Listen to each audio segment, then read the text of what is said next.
Tere hommikust! Good morning, good morning.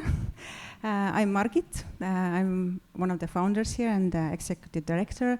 And I'd like to first give a word to Heidy Purga, who's our Minister of Culture. Thank you, Margit. Hello to everyone. I'm really glad that we have here, that this amount of people that we can feel like at home. So yes, a brief hello to Margit, to your team, and my sincere and big admiration and thank you for your work that you've done here in Tallinn with your gallery without any support of the government, which is actually really important right now here, and that you have, helped us to maintain our mental health with your work, because, art is exceptionally important as a sector of culture to everyone, to our people who are living here, who are visiting this gallery, and of course for tourists who are visiting. And your gallery here in Tallinn is one of the most important landmarks for sure. So thank you, and keep doing what you can do so good as you do right now. Yeah, this gallery, Fotografiska, is one of mine. I can say that one of my favorable places in Tallinn, and I can find often these moments that when I must, calm down and find something, some kind of food for my brain and for my soul. Yes, thank you, and long live Fotografiska, and have a good day here in Fotografiska.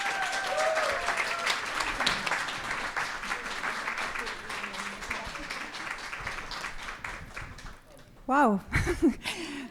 So thank you very much, Heidi. You have said so many important things and so many things that help us to be and build that place every day. But yes, today we are kicking off our many things. We're kicking off our big exhibition.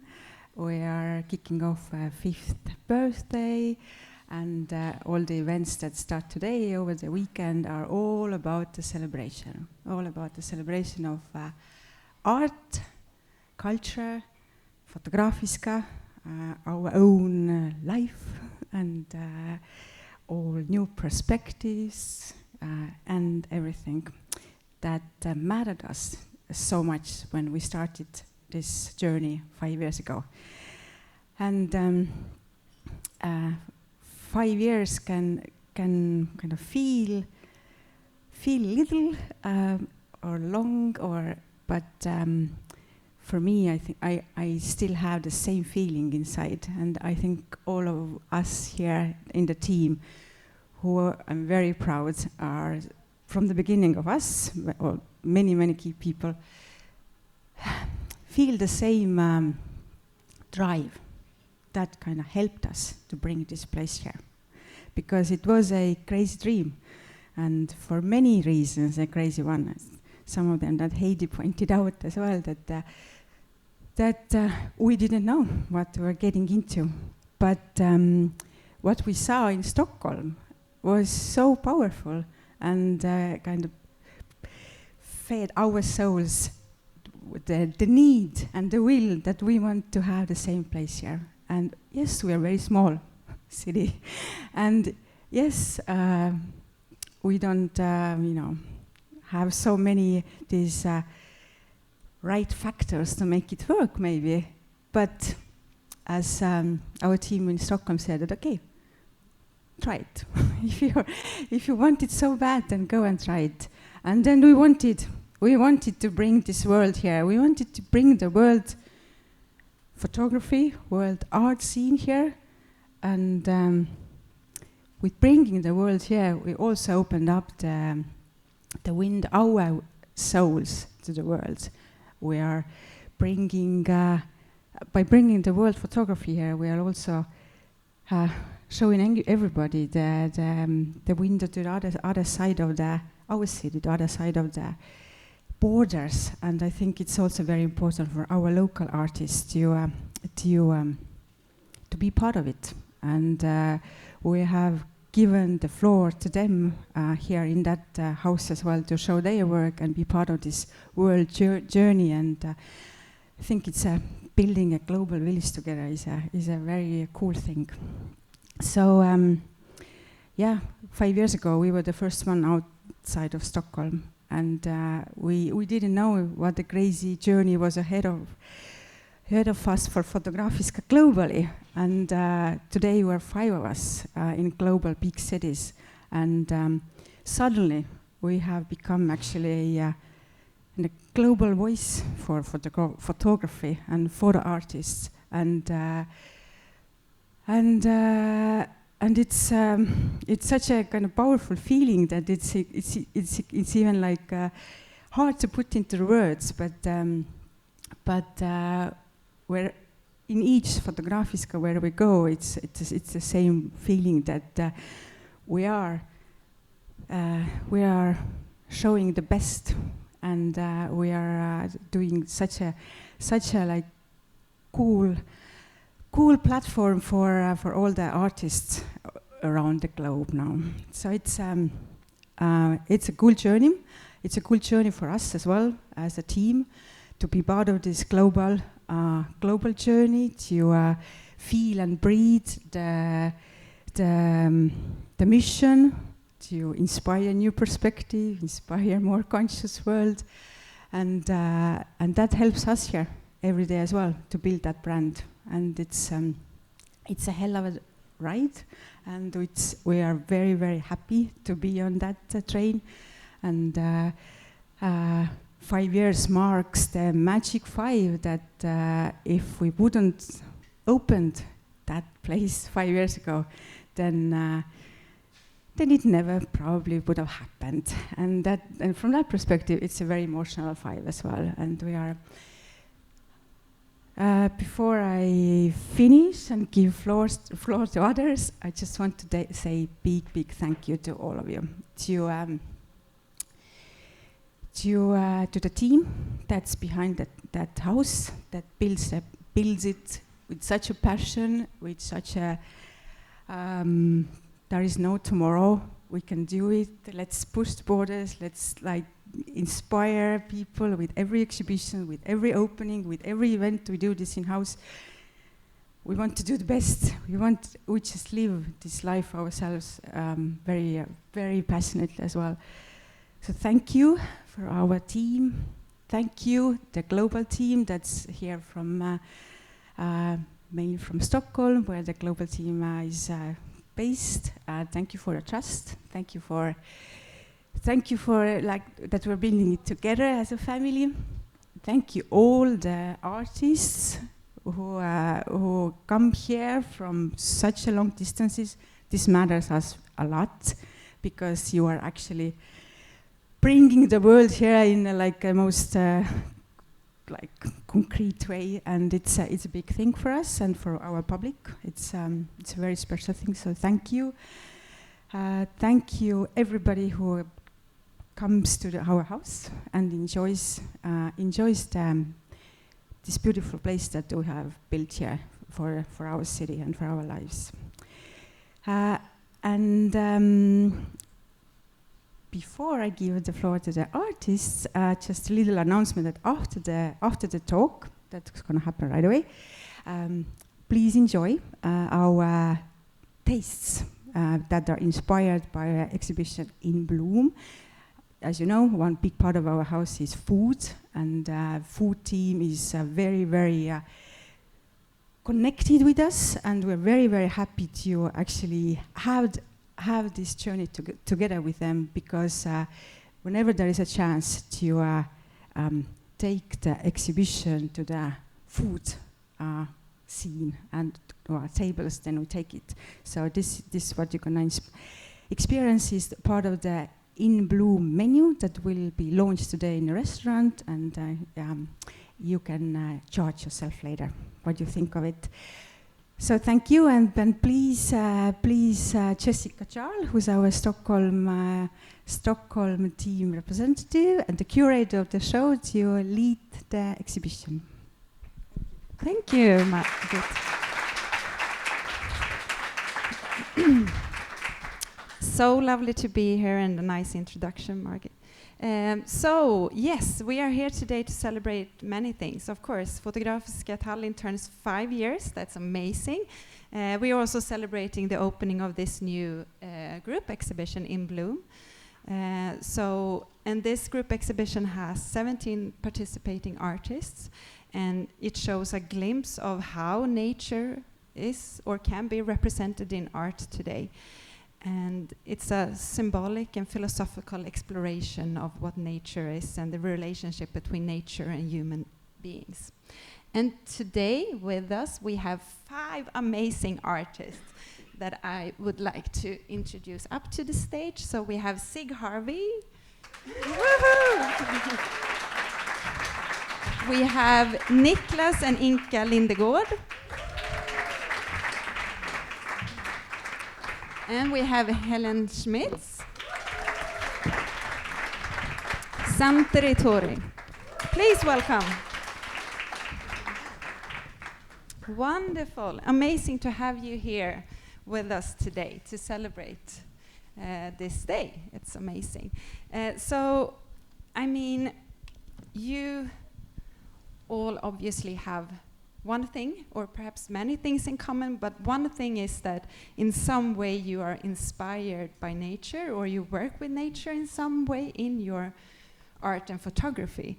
So I would like to ask you a bit more about that, of course, to have you explain how you work with it or how it's incorporated into your work. And I mean, I don't know if you have had the time to go and look around, but perhaps after this talk, I would just have some images on this screen so you have some references when we talk. But I would like to start with you, Cig. So, welcome. Hello. Is it on? Hello. Hello. No. Okay, perfect. Please welcome.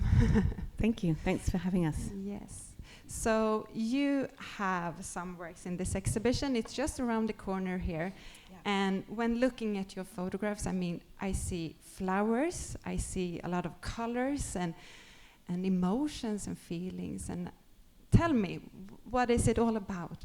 So, first of all, thank you to everyone. It's a great honor to be here. This city is gorgeous, and the hospitality has been extremely beautiful, so thank you. So yeah, I work with nature, with flowers, but for me they're less about flowers, it's more a metaphor. It's about, the work is about living and dying and what it is to have senses, what it is to be human. So I use the cycle of nature and flowers in particular to talk about seizing the day and joy and feeling a way to sort of celebrate and foster conversation and find connection within people. Yeah, I mean, I can see that in your photographs. It's like you can really sense the different emotions, but also I can see like the different seasons. It's like this is a spring picture also almost, but it's the full circle of life. You can see the death and everything in them. Exactly. I think nature is such an alarm call. It's such a reminder to not wait until tomorrow because everything's different. We're different. The light's different. You know, it's rained overnight and the flowers that were there have gone. So it's, for me, it's this way, a reminder of how to live. You know, it's otherwise you have to wait a whole another year, you know? Yeah, that's true, that's true. And you don't want to do that. You need to be here now. Be here now, exactly. Yeah, exactly, yeah. That is something you have said. This is about life. This is about being here. Exactly. Yeah. I don't know if you can see the pictures here, but on the screen there, but I'm just showing you some examples here. And this is, can you tell me a bit about this image? Can you see it down there on the screen? It's that. Oh, the compost heap. Yeah. What is this? What is it that we are seeing? So the compost heap it's been a really important image for me, or place for me. It's only about 2 miles away from where I live. And it had been there for 20 years, and I didn't realize. It's a dahlia farm, and dahlias die from the back. So they are deadheaded when they look like they're in their prime.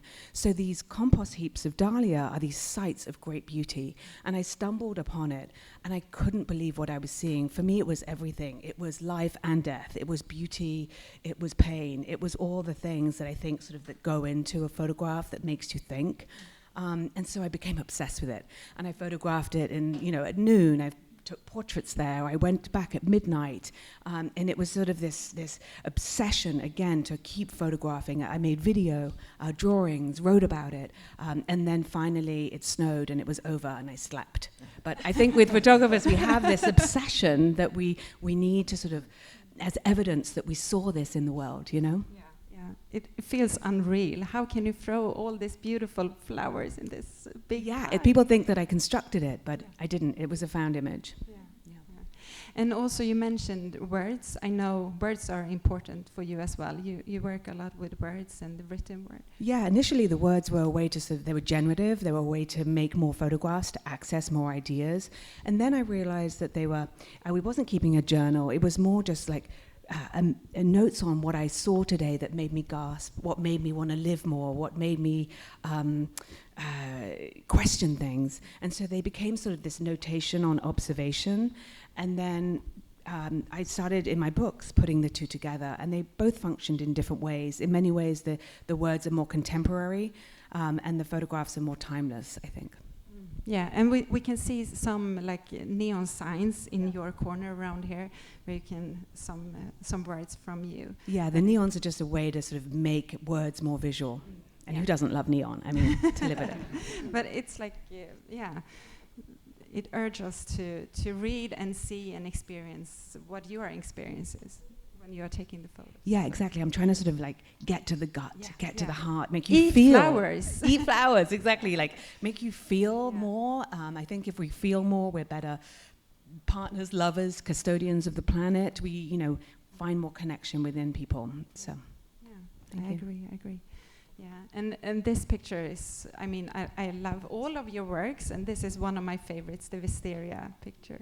Yeah, the wisteria, again, I decided to drive a different route home every day from the studio. And again, most of my work I live in Maine, and this was about, in the town next door. And this woman who came out, I saw the house, I couldn't believe it. Screech, pulled over, knocked on her door, she came out, and it turns out we were born on the same day, same birthday, and we had this whole celestial sisterhood. And we were birds of a feather, just to have this. She waited 25 years for this wisteria to bloom. They're very fickle plants, but it's extraordinary. And I had bought the dress from a thrift store like 10 years before, waiting for its moment. And now you found it. She's there. It's a perfect match. Thanks. So beautiful. And this one as well, this azalea that are pressed against this window. Yeah, it's in a compost heap, and I love the way the scale that the Fotografiska have produced this image next door. It just looks so good at that size. I'd never printed it that large, and I will be now from now on. It looks so good next door. You've done such an incredible job with the layout and the lighting and the how it feels to experience the show, experiential. Thank you so much. Yeah, it has been a pleasure working with you. So beautiful artworks. It's easy to work with and have displayed, I think. Helen, yes. You work in a different way, I would say. Your approach is a bit different. You have worked as a photographer for many years, and in many series you have taken like landscape images, and also what we can see is the impact that humans have on the landscape, and sometimes it's brutal. Yes, it is. It's getting more and more brutal. Yeah, it is.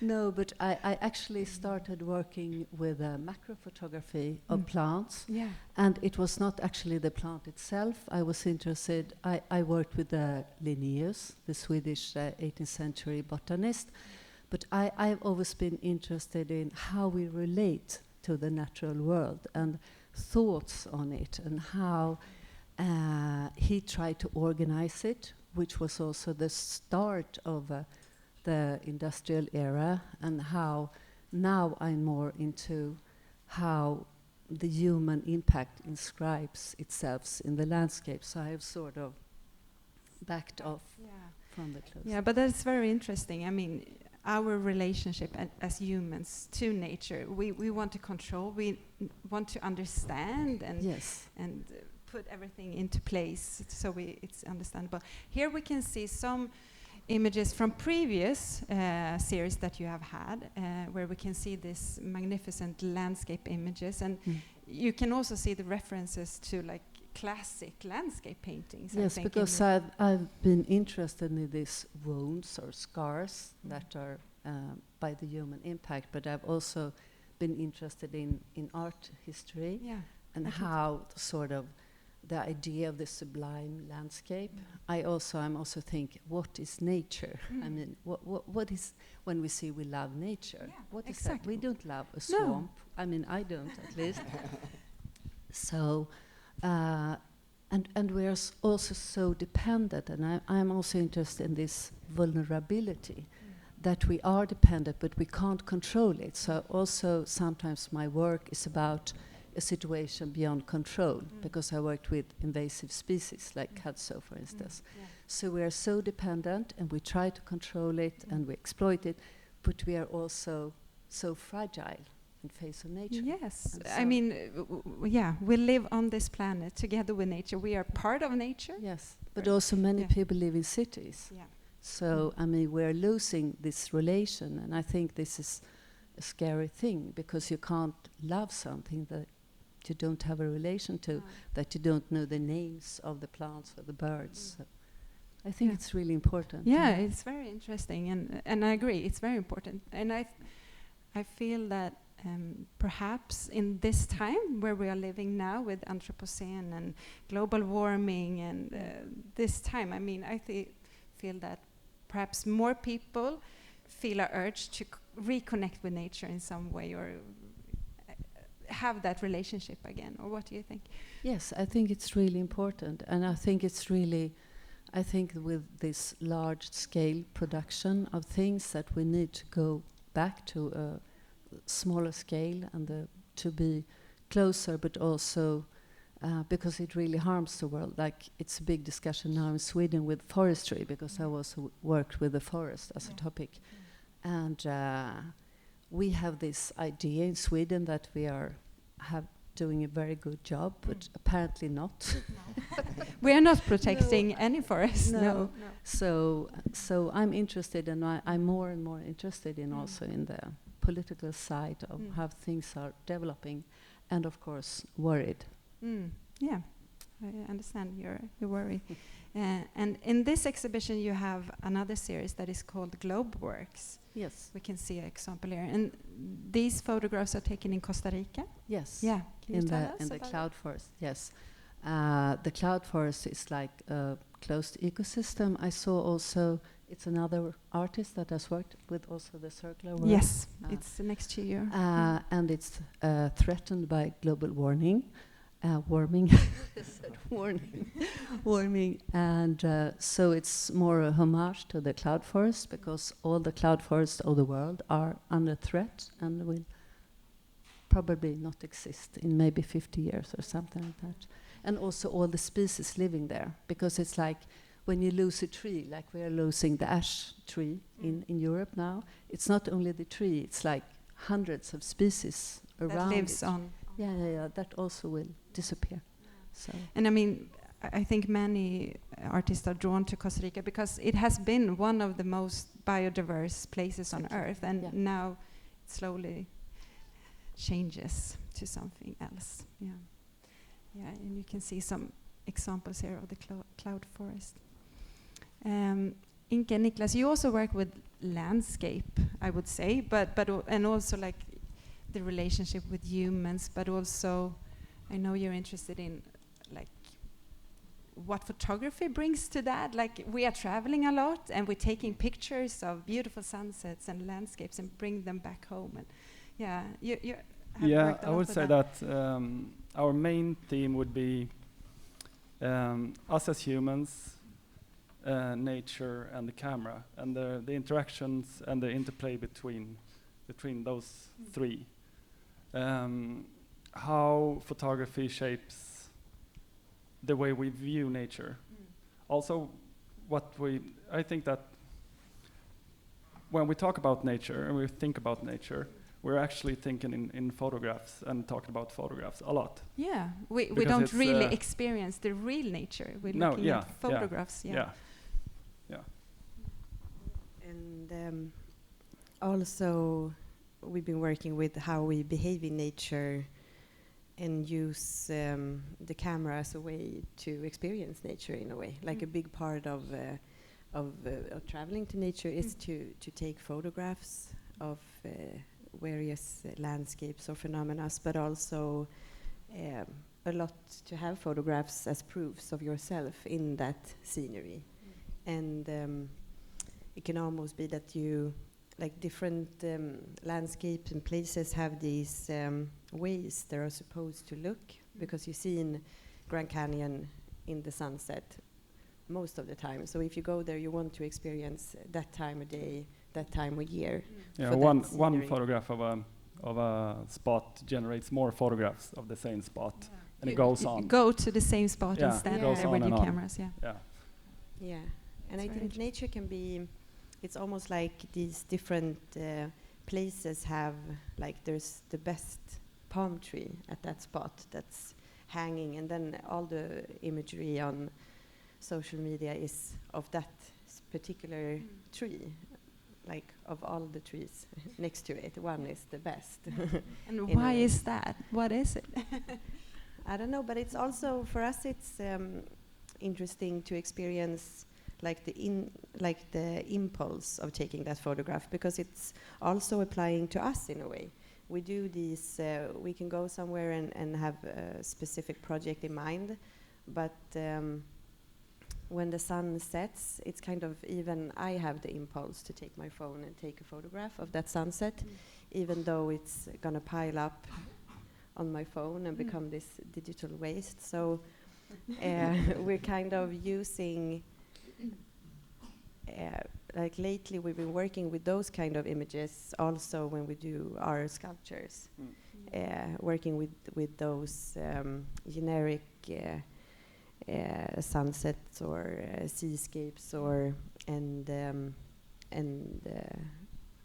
like playing around with them in a way, and seeing like how much information do you need to kind of know what's on the image. You can like fold it and transfer it in like in different 3D the motives the motives are so common and generic that you can read it with very little information, I think. But that is very interesting with your artistry, because you are really stretching the limits of what a photography can be, and you work a lot with more sculpture photographs, as we can see examples of here, with these objects where you have the printed images on. And how do you do this? It's like magic. The actual technique, we take a piece of a photograph, a print, and we float it on a water surface. And then we make these objects that we can dip them into the photograph, and the photograph wraps around it. So it's kind of that's a bit romantic, like, but it's also a horrible process. But the idea is romantic. Yeah. No, when it's going the right way, it's fantastic. But it's also a long process. But it's also a lot about chance, I say, because we make the objects by hand in different shapes, and the image will kind of like the shape of the objects. It kind of decides what parts of the image will be stretched or will be more in focus. And we have a larger installation in our presentation, where it's more like when it's more folded and stretched, and I would say in that process the gravity has a big part of deciding how the form will be. And I think for us, always working outdoors and never being like in total control, because we're two people, we have the camera, it's the wind, the light, the weather, everything is changing. So I don't know, we're used to always having that element of chance or not being, total control. No. Yeah, that's very interesting. And you have like almost unreal colors in your photographs. It feels almost unrealistic. They are so beautiful. Can you tell us about this? How can it turn out like this? But I think we kind of want to work with these images that we have of nature and kind of turn the volume up, kind of make them even almost to the point of being like absurd or the generic landscape photograph is very saturated from the beginning. Like what we see is a saturated version of nature in photographs. This is going over the top, like in a way. The colors comes from what still, after been working with photography our whole lives, the moment of exposure is still like a mesmerizing magic concept that you can like, the camera can slice time. So yeah, we kind of use that as a tool to work with colored lights and reflective materials and different kind of materials that react with the flash and the camera. And for us, it's a bit, we see it as a bit magic that you can, like for that second, that, I don't know, palm now tree or the wave was pink, but the only way to experience it was through the camera. So we don't pour colors into the ocean, but it's for that second, and the camera is almost like a tool for us to see that. It's as the same with the aurora lights, the northern lights. You can't almost see them with your own eyes, but when you put up a camera, you can see all these green shades on the sky. And that is actually interesting because we did for a long time make our own Nordic lights, and they were kind of like, it was interesting for us because the experience we had of them, seeing them, was much less vivid than the image we have in our head that we've seen so many times before. That is these moving videos of the Nordic lights, and so it was interesting to kind of create them from our like generic build image bank in our head. Very interesting. Yeah, so interesting, all of this. And Santer, you also have some works in this exhibition. We can see here. We can see this massive waterfall pouring down here. Do you want to tell us a bit about this? Yes. So it's so nice that we are speaking here because all the works are here. Yeah, it's wonderful. I also want to thank, first of all, that I'm invited here. This is Fotografiska Tallinn is, of course, like I come very often to Tallinn. I have people I work with here, and whenever I have a little bit of spare time, I come here, maybe just for coffee and some cake, but still. So it is really nice to be here and exhibit here. Yeah. Thank you. About this waterfall. So I have a couple of works here. I work a lot with video and also photography, and also like combinations of these two. And in this space we can see like two different kind of works. One is this waterfall, and the other one is on the opposite side, this forest piece, like still images of a forest. But this waterfall, it's photographed in Iceland. It's a Skogafoss waterfall, and it is just nothing else really happens. But these massive amounts of water, they just cascade down all the time. And the water that we are seeing there, it's the melting waters from a glacier. And I don't know if you have ever stood in front of a glacier. It is, at least for me, it has been a very, very touching moment. And it almost feels like the glaciers are kind of living creatures. which they really are. They change, they form, they move. Yeah. But I think the most touching thing has to do with time, because like I feel that the time of the glacier is so vast. It's really difficult even to comprehend like the span of time that is there in front of us. And then of course it gives a new perspective also for me as a human, and thinking of my time, like how short time do I have on this planet. And then of course if we think of like today's politics and kind of our influence on the nature, then it of course becomes political and becomes very touching in a different kind of way. Yeah. And also I imagine, I have never been to Iceland and never stood in front of a glacier, but I can imagine that you feel or you understand how small we are as a human, and how big, and that we are so connected but so distant from each other. And do you want to say? Yes, sorry. and also how fast they are melting now. So Yeah, it's like you can almost feel that. I mean, you can also be on top of walk on the glaciers and see how they melt. Yeah, I was thinking like before this like this talk, you were saying that you would like to ask us something about our relationship to nature and what we think of nature. And in a way I thought that, well, it's really difficult to say, because I somehow think that nature is everything. It's kind of like we cannot separate it from us, we cannot separate from anything. No, we are part of it. But I think many people don't understand that, perhaps. Or what do you think? I think many people understand that, but they don't do it. We are lazy. We are very comfortable. Yeah. But like if I think of my work as a photographer and artist, I think also yes, nature is part of it. But as with many of you, I think also kind of nature is also, it's kind of like an excuse to talk about other things. So I think like my works and also many of your works, I think they can be looked at from many different perspectives. Yeah, I think so too.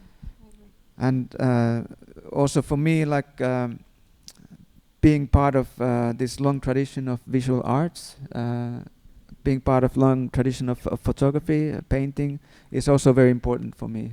And sort of so depending on the angle. Yeah. I totally agree with you. On the opposite wall, we can see this still photograph, and this is an ongoing series that you have, the forest. Yeah. Can you tell us about it? Yeah. Well, I have been to the forest for a very long time. It's I have been working on one island, which is it's part of this Åland archipelago, sort of between Finland and Sweden. I've been photographing and filming there since 2006, so maybe 18 years. No, I don't know. Somebody can count, but many years. And so I've been going to the island. It's the island is like maybe 10 kilometers across, so it's a sort of fairly small but big enough. And I have been photographing the same forests, even the same trees, over and over again. So I go there again and again and again and photograph the same places. And what we see in the image is it's a layered image. In a way it looks as one image, but it is composed of many images taken during this time when I have been there. So I consider it kind of like slices of time put together in one image. Yeah, that's very poetic to capture time in that way. Speaking about Iceland, have you all been to Iceland? Yep. Yeah. So that is one place for many artists to travel to. What is it about Iceland? Why do you want to go there? Who wants to should start? Okay, I can start. For me, it was because I've been traveling around the world, and I wanted to do something that was closer. But I was also interested because I've always been interested in transformations and how the elements can sometimes overtake and that we are out of control. And when you're in Iceland, you feel like you're walking on a thin ground, which you are, because there it's it's so powerful, and all the time you have this feeling that who is in charge here? I mean, yeah, not you. Not me. And also, I was obviously also interested how on Iceland it's how they are using the resources and how all these things inscribe themselves in the landscape with these pipelines from gas, and also the huge dam constructions up on Northern Ireland, Iceland. But the very strength and violence of the elements, that was something that attracted me. Cig, did you? It's almost like you're forced to reckon with yourself. You're like plonked there, and you're like, "Am I on the moon?"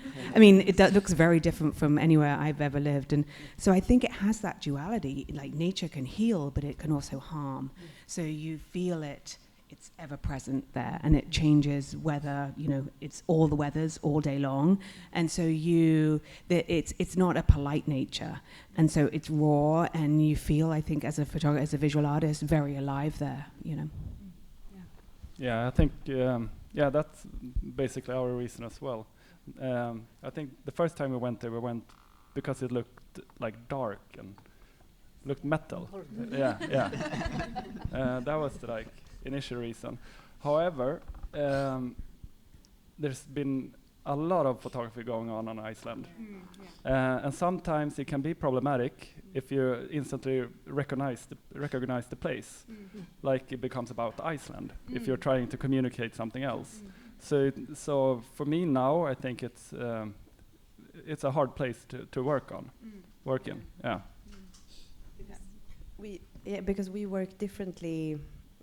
For us, it's not as much about the actual place and what's actually happening there. So we usually don't. We want to strip all of those kind of clues.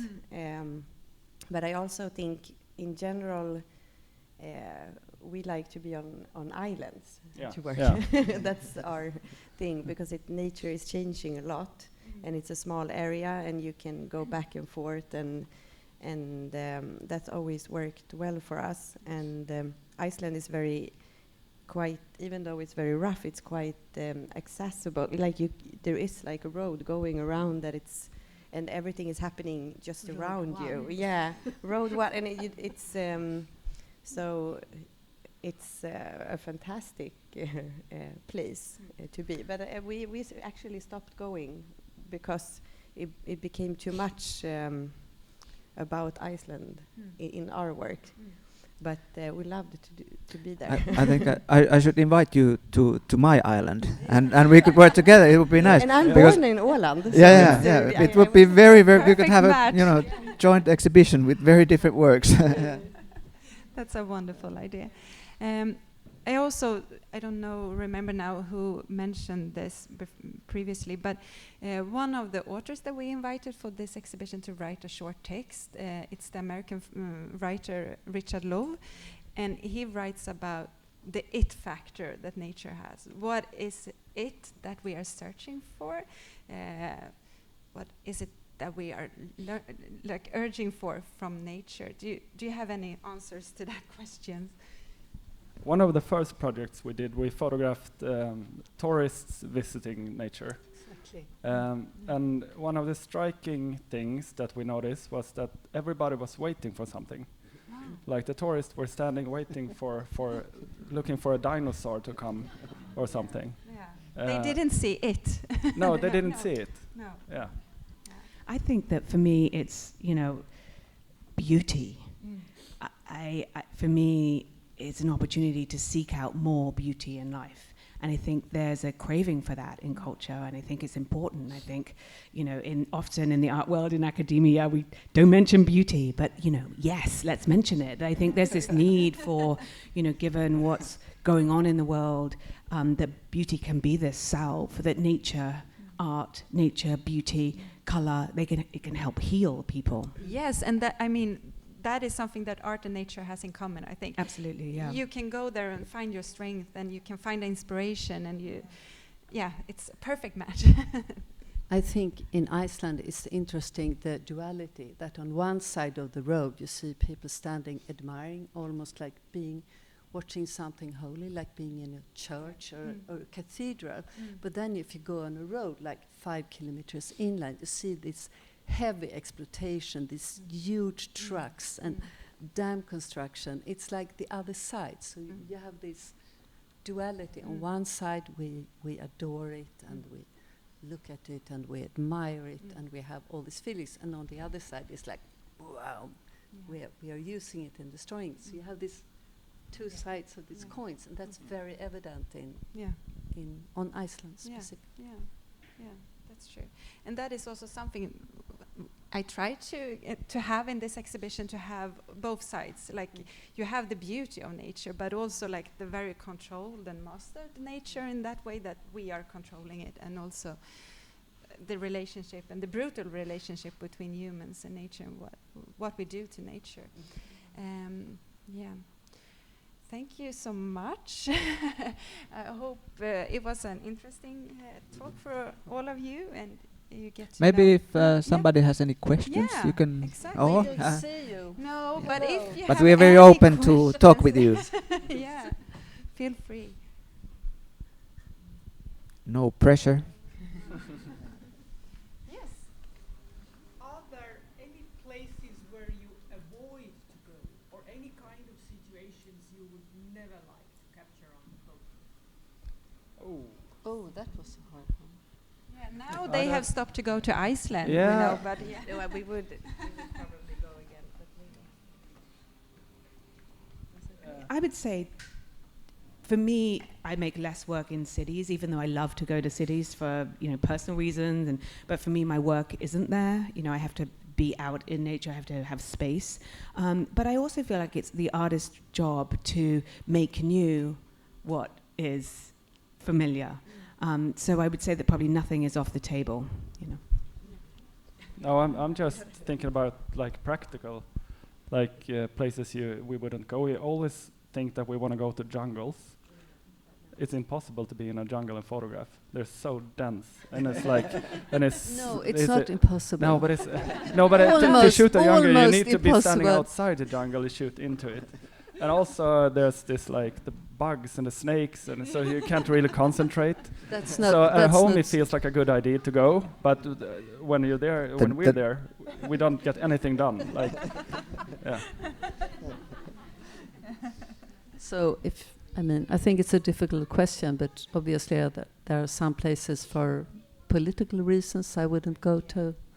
But that would be a reason. Yeah, it is very difficult because, like, I think in a way you, like as an artist, you work with what you have. So kind of like also depending a lot, like where you live, that dictates a lot, like what you do or what you even think that is possible. So there are probably 1,000 places which just wouldn't come into my mind without like not being a conscious decision that I don't want to go there, but it's just that this is not my world. And then it's because many times if you go somewhere, like if you move to another country or something, suddenly you start doing different kind of works because you react to the environment where you are. Do we have any other questions? Only one brave one. Yeah. But it's a lot of things to take in. But I hope you have the time to go around and look at the artworks and feel inspired, and perhaps it evokes some questions or feelings, I hope. And